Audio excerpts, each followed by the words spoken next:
तो चलिए फिर शुरू करते हैं अब आगे की प्रश्नावली। इस प्रश्नावली के आगे के प्रश्नों को देखते हैं। 6 से लेकर के 10 तक के हमारे प्रश्न बचे हुए हैं। तो अब इस वीडियो में हम देखेंगे प्रश्नावली थ्योरी के 6 से लेकर के 10 तक के प्रश्नों को। ठीक है, तो प्रश्न संख्या जो 6 है वो क्या कह रहा है?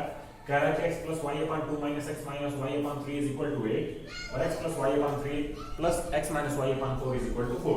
ठीक है, तो इस तरीके के प्रश्नों को जैसा हमने पिछले वीडियो में देखा है करने के लिए सबसे पहले x plus y is equal to a मानते हैं और x minus y is equal to b मान लेते हैं ताकि आसानी हो जाए। तो a upon 2 minus b upon 3 is equal to 8 और a upon 3 minus plus b upon 4 is equal to 4। ठीक है, अब ये हमारा समीकरण क्या हो गया? ये हमारा समीकरण 1 और ये हमारा समीकरण 2 हो गया। ठीक है, अब इसके बाद क्या करेंगे?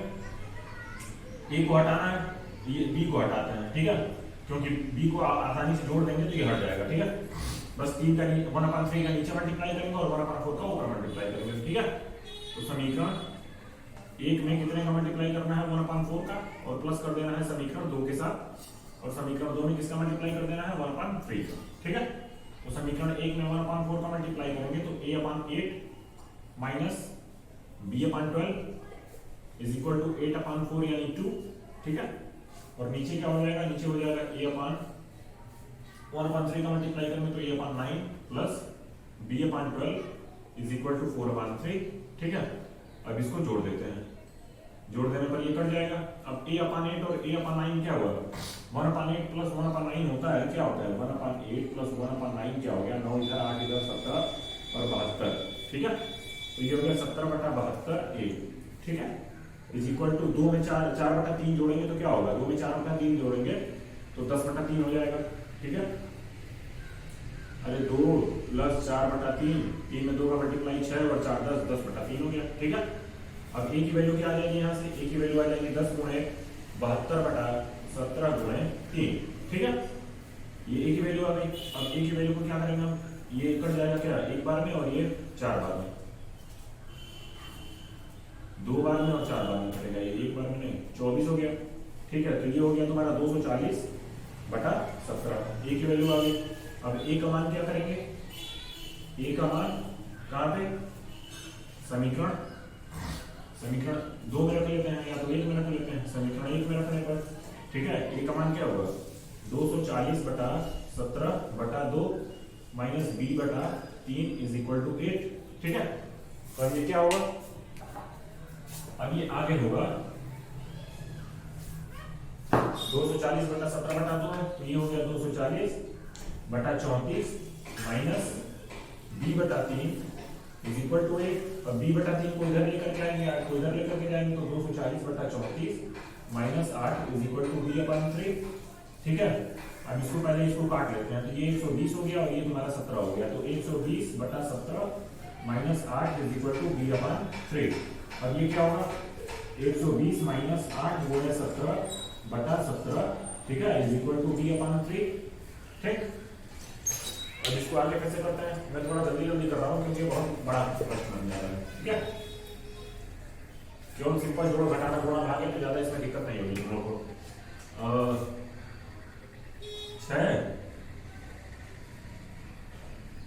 136 हो गया, 120 minus 136/17 is equal to b/3।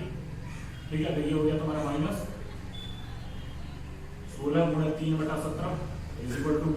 तो b की वैल्यू क्या आ गई? b इज इक्वल टू आ गया माइनस 48/17। ठीक है, b का मान माइनस 48/17 और a का मान 240/17 आ गया। ठीक है, a और b की वैल्यू आ गई। अभी हमारा सवाल खत्म नहीं हुआ है, a और b की वैल्यू आ गई है तो हमें तो x और y की वैल्यू निकालनी है ना। तो x और y की वैल्यू निकालने के लिए a और b का मान कहाँ रखेंगे? समीकरण 1 और समीकरण 2 में a और b का मान रखने पर। ठीक है, समीकरण 1 और 2 में a, b का मान रखने पर। ठीक है, तो x प्लस y को हमने क्या माना था? x प्लस y को a माना था, तो a की वैल्यू कितनी है? 240/17 है। ठीक है, और x माइनस y को हमने माइनस 48/17 हो जाएगा क्योंकि b माना था इसको। ठीक, अब हमें यहाँ से क्या करना है? अब हमें यहाँ से किसी का भी इन दोनों समीकरणों को अगर हम जोड़ देंगे तो y हमारा कैंसिल हो जाएगा क्योंकि y हमारा विपरीत चिन्ह के साथ है और समान गुणांक है।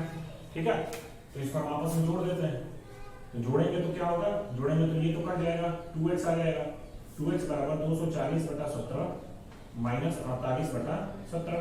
तो ये क्या हो गया, 240 में से 40 गया तो 200 बचा, 200 में से 8 गया तो 192/17 हो गया। ठीक है, तो अब यहाँ पे करते हैं 2x बराबर 192/17 आ गया। 2x बराबर 192/17, 2x बराबर 192/17, ये 2 से कटेगा तो ये 9 बार में जाएगा और 6 बार में जाएगा, यानी x बराबर क्या होगा, x की वैल्यू आ गई 96/17। ठीक है, x की वैल्यू 96/17 आ गई।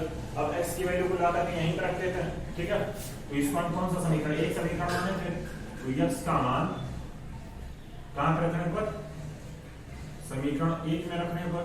ठीक है, x का मान समीकरण 1 में रखने पर, तो x का मान समीकरण 1 में रखेंगे तो क्या होगा, देख लो ये प्रश्न कितना बड़ा है, बड़ा नहीं है बस लेंथी है। ठीक है, ज्यादा इसमें बस कैलकुलेशन है और कुछ नहीं है, नियम कानून सब वही है जो हमने पुराने वीडियोस में देख लिया है, पुराने प्रश्नावली में जो हमने पढ़ लिया है सबका सब वही नियम है। ठीक है, x का मान समीकरण 1 में रखने पर तो 96/17 minus y plus y is equal to 240/17। ठीक है, तो y की वैल्यू क्या आ गई, 240/17 माइनस 96/17। ठीक है, तो 96 यानी 100 घटा देते हैं 140 में से, 140 में से 100 घटाएंगे तो 240 में से 100 घटाएंगे तो 140 हुआ, और 4 हम ज्यादा घटाएं तो 4 उसमें उधर ज्यादा बढ़ा देंगे तो उधर क्या हुआ 144/17 आ जाएगा, किसकी वैल्यू, y की वैल्यू आ जाएगी। ठीक है, तो इस तरीके से हमारी x की वैल्यू क्या आ गई 96/17 और y की वैल्यू क्या आ गई 144/17। इसमें कुछ नहीं करना था, इसमें x प्लस y को बस a मान लेना था और x माइनस y को हमें क्या मान लेना था, b मान लेना था। ठीक है, तो इस तरीके से हमारा छठवां प्रश्न हो गया। अब हम सातवां प्रश्न देखते हैं क्या करना है। ठीक है, क्या कह रहा है, सातवां प्रश्न कह रहा है 6/x plus y minus 7/x minus y is equal to 3, और दूसरा क्या समीकरण दिया हुआ है 1/2x plus 1 minus 1/3x minus y is equal to 0। ठीक है, इसमें साथ में इसमें कुछ प्रिकॉशंस भी लगा रखे हैं कि x प्लस y की वैल्यू जो है वो 0 नहीं होगी और x माइनस y की वैल्यू 0 नहीं होगी इस वाले में। ऐसा क्यों, क्योंकि अगर x प्लस y की वैल्यू 0 रखेंगे तो 1/0 हो जाएगा, और मैंने पहले बता रखा है कि 1/0 की वैल्यू इनफाइनाइट होती है। ठीक है, उसी तरीके से इसमें भी अगर x माइनस y की वैल्यू 0 रखेंगे तो 1/0 हो जाएगा जो कि इनफाइनाइट बनेगा। ठीक है, तो इसीलिए उसने ये कर रखा है। तो अब इसमें भी क्या करना है, इसमें भी x प्लस y और x माइनस y को मान लेते हैं ताकि आसानी से हल हो जाए। ठीक है, जिसको समझ x plus y is equal to a और x minus y is equal to b हो गया। ठीक है, तो हमारा पहला समीकरण 6/a minus 7/b is equal to 3, 1/2a minus 1/3b is equal to 0। ठीक है, तो करना क्या है इसमें, अगर ध्यान से देखोगे तो एक और तरीका हो सकता है, प्रतिस्थापन विधि पढ़ी है ना तुमने, अभी तक तो विलोपन विधि लगा रहे थे। यहाँ से 1/a की वैल्यू निकाल लेते हैं b के फॉर्म में और उसको ले आकर के यहाँ पर रख देते हैं, तो यहीं से हमारी b की वैल्यू निकल जाएगी। ठीक है, तो अब इसको देखो, ये समीकरण 1 है और ये समीकरण 2 है।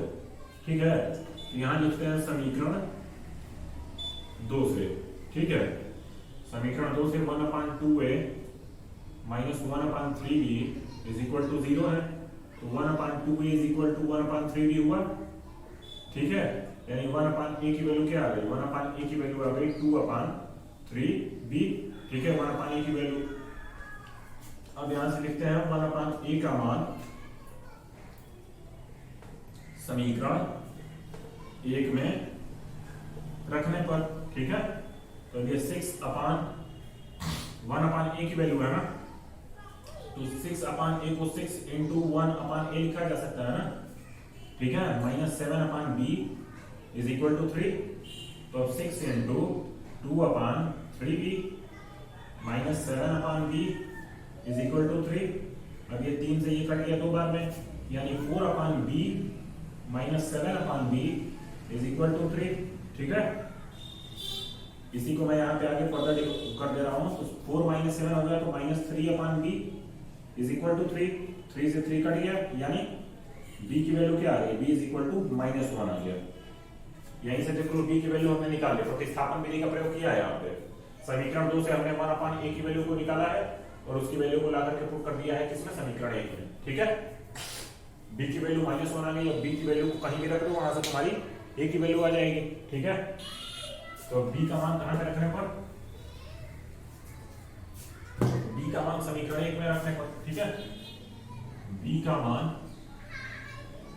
कहां पे, समीकरण 1 में रखने पर, ठीक है, b का मान समीकरण 1 में रखोगे तो क्या होगा, b का मान -1 है तो 6/8 minus half 7/-1 is equal to 3, तो 6/a is equal plus 7 is equal to 3, 7 को इधर लेकर के जाओगे तो 6/a is equal to 3 - 7 is equal to -4। अब ये 2 से 2 बार में कटेगा और ये 3 बार में कटेगा तो 1/a नहीं, अब यहां से हो जाएगा 3/a इज इक्वल टू -2, ठीक है, अभी तक तो समझ में आ रहा होगा, 3/a इज इक्वल टू -2 हो गया, ठीक। अब इसके बाद मैं यहाँ पे कर रहा हूँ, यहाँ पे इसलिए कर रहा हूँ ताकि ये जो है इसका भी प्रयोग होगा आगे, ठीक है। 3/a इज इक्वल टू -2 हो गया, तो वहां से 1/a इज इक्वल टू क्या होगा, -2/3, ठीक है, 1/a 3 का यहाँ पे मल्टीप्लाई कर देंगे, ठीक है। अब इसको मैं उल्टा कर दूंगा तो a की वैल्यू क्या आ जाएगी, a की वैल्यू आ जाएगी 3/2 और ये नेगेटिव में आएगी, तो इस तरीके से a की वैल्यू निकल गई और b की वैल्यू -1 आई थी, ठीक है। अब हमें निकालना क्या है, हमें x और y की वैल्यू निकालनी है, तो हमें पता है कि x और y की वैल्यू हमने क्या क्या मान रखी, a और b को हमने क्या क्या मान रखा है, ठीक है। तो a और b को हम क्या क्या मान रखे हैं उसको यहाँ पे देख लेते हैं। x + y is equal to a था और x - y is equal to b था, ठीक है। तो अब x + y is equal to a की वैल्यू -3/2 हो गया और x - y की वैल्यू क्या हो गई, -1 हो गई, ठीक है। तो अब हम इसको जोड़ देते हैं, जोड़ेंगे तो ये y से y कैंसिल हो जाएगा, ये x और x मिलकर 2x हो जाएगा और -3/2 में -1 जोड़ेंगे तो -5/2 होगा, ठीक है, -5/2 हो जाएगा। तो इस तरीके से x की वैल्यू -5/4 आ जाएगी, ठीक है। x की वैल्यू क्या आ गई, x की वैल्यू आ जाएगी -5/4, ठीक। अब इस x का मान कहां पे रखेंगे, इस x का मान समीकरण 1 में रखेंगे, समीकरण 1 याद है ना, यही समीकरण 1 था हमारा, ठीक है। तो x का मान जो है, x का मान समीकरण 1 में रखने पर, ठीक है, तो x + y, a की वैल्यू क्या थी, a की वैल्यू -3/2 थी इज इक्वल टू -3/2, अब x की value -5/4 plus y is equal to -3/2, y is equal to -3/2 प्लस 5/4, ठीक है। तो यहाँ से LCM 4 हो गया, -6 + 5, y की value y is equal to -1/4, ठीक है। तो इस तरीके से हमारे x की वैल्यू भी निकल गई और इसी तरीके से हमारे y की वैल्यू भी निकल गई। यहाँ पे हमने अभी तक जो मैं विलोपन विधि हम लोग प्रयोग करते आ रहे थे, अब हमने यहाँ पे प्रतिस्थापन विधि का प्रयोग किया है, ठीक है, a और b का मान निकालने के लिए। तो इस तरीके से हमारी x की वैल्यू आ गई -5/4 और y की वैल्यू आ गई -1/4, ठीक है। अब अगला प्रश्न जो 8वां है उसको देख लेते हैं क्या कह रहा है, ठीक है। तो 10वां प्रश्न क्या कह रहा है, 10वां प्रश्न कह रहा है, 8वां प्रश्न कह रहा है कि 10/x + y + 2/x - y is equal to 4 और 15/x + y - 5/x - y is equal to -2, ठीक है। तो अब यहाँ पे भी वही नियम लगाते हैं कि a is equal to x + y मान लेते हैं और b is equal to x - y, ठीक है। तो हमारी जो नई इक्वेशन होगी वो 10/8 + 2/b इज इक्वल टू 4 और 15/a - 5/b is equal to -2 हो जाएगी, ठीक है। अब इसके बाद हम इसमें से किसको हटाएंगे, तो इसमें से हम मान लेते हैं, चलो b को हटाते हैं। तो b को हटाने के लिए हम क्या करेंगे, ये हमारी तीसरी इक्वेशन है और ये हमारी चौथी इक्वेशन है, ये हमारी पहली है और ये हमारी दूसरी है। तो देखो तीसरी और चौथी इक्वेशन में से 2/b और 5/b यानी 1/b को हमें हटाना है, तो तीसरे वाले में 5 से मल्टीप्लाई करेंगे और चौथे वाले में 2 से मल्टीप्लाई करेंगे तो ऊपर दोनों b का जो कोफिशिएंट ऊपर होगा क्या होता है, न्यूमरेटर होगा वो 10 बन जाएगा, ठीक है।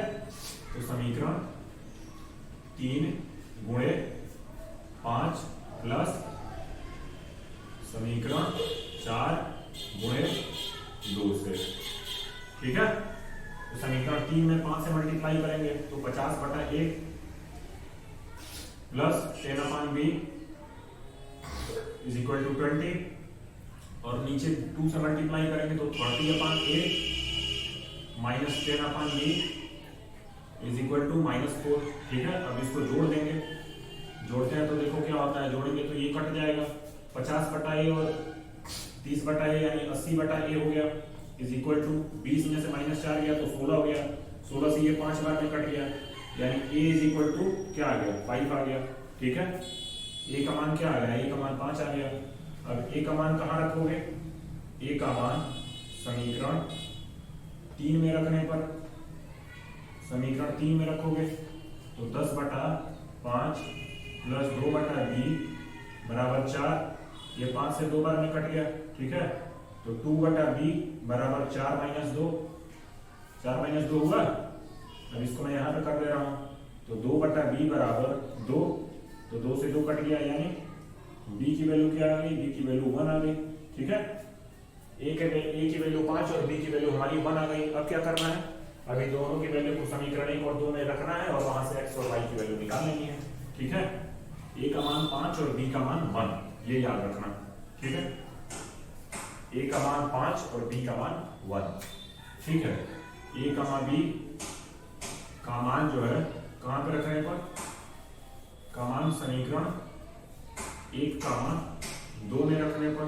ठीक है, तो हो गया x + y = 5 और x - y = 1। तो अब इसको जोड़ देंगे, जोड़ेंगे तो ये कट जाएगा, यानी 2x = 6 आ जाएगा। ठीक है, x = 3 आ गया।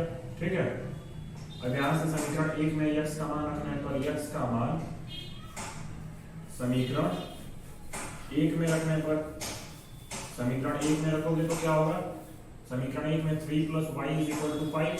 ठीक है, तो y = 5 - 3, यानी y का मान क्या आ गया, y का मान आ गया 2। ठीक है, तो y का मान 2 आ गया और x का मान क्या हो गया, x का मान 3 आ गया। इस तरीके से हमने 8वें प्रश्न को भी हल कर लिया। ठीक, अब अंतिम 2 प्रश्न बचे हैं, उनको भी देख लेते हैं। ठीक है, अब 9वां प्रश्न क्या कह रहा है, 9वां प्रश्न कह रहा है कि 2/√x + 3/√y = 2 और 4/√x - 9/√y = -1। ठीक है, तो अब ये हमारा सवाल ठीक उसी तरीके से है जिसमें 1/x और 1/y के रूप में दिया हुआ था। तो इसमें अब हम ये होगी नहीं मानेंगे, इसमें अब हम √x और √y को ही लेकर के सॉल्व करेंगे। ठीक है, तो अब इसमें से जिसको हम हटाना चाहें, अगर हम √y को हटाना चाहते हैं तो इसके लिए क्या करेंगे, √y का जो कोफिशिएंट है वो है 9, 1/√y को अगर हम हटाना चाहते हैं तो इसका कोफिशिएंट 9 है और ऊपर 3 है, तो ऊपर अगर हम केवल 3 से मल्टीप्लाई करते हैं तो ऊपर वाला और नीचे वाला इक्वल हो जाएगा। ठीक है, तो बस वही हम कर लेते हैं। ठीक है, ये हमारा समीकरण 1 है और ये हमारा समीकरण 2 है। तो समीकरण 1 में 3 से मल्टीप्लाई करते हैं और समीकरण 2 के साथ इसको जोड़ देते हैं। ठीक है, तो 2/√x + 9/√y = 6, ये 2 नहीं होगा, इसमें भी तो 3 का मल्टीप्लाई होगा तो ये 6 हो जाएगा और ये भी 6 हो जाएगा। नीचे वाला वैसे ही रहेगा क्योंकि नीचे हम कुछ भी मल्टीप्लाई नहीं कर रहे हैं। ठीक है, = -1। अभी दोनों समीकरणों को हमें जोड़ देना है, तो जोड़ने पर हमें क्या मिला है, जोड़ने पर हमारा ये कट जाएगा और ये हो जाएगा 10/√x = 6 में से -1 जोड़ेंगे तो ये 5 आएगा। अब ये 5 से ये कट जाएगा 2 बार में, तो √x की वैल्यू क्या आ जाएगी, √x की वैल्यू 2 आ जाएगी यहाँ से। अब √x की वैल्यू 2 आएगी तो दोनों पक्षों का वर्ग करने पर, दोनों पक्षों का वर्ग करने पर, दोनों पक्षों का वर्ग करोगे तो क्या होगा, √x का होल स्क्वायर = 2 का होल स्क्वायर, यानी x = 4 आ जाएगा। ठीक है, ये √x कैसे x बना है स्क्वायर करने पर, इसको मैंने पुरानी वीडियोज में बहुत ही आराम से समझा रखा है। ठीक है, अब x का मान कहाँ रखोगे, x का मान किसी भी समीकरण में रख दो, x का मान समीकरण 1 में रखने पर। ठीक है, तो 2/√4 + 3/√y = 2, तो ये हो गया 2/2 = 3/√y नहीं होगा, ये प्लस होगा, = 2 हो गया। तो ये कट गया 1 बार में। ठीक है, तो 3/√y = 2 - 1।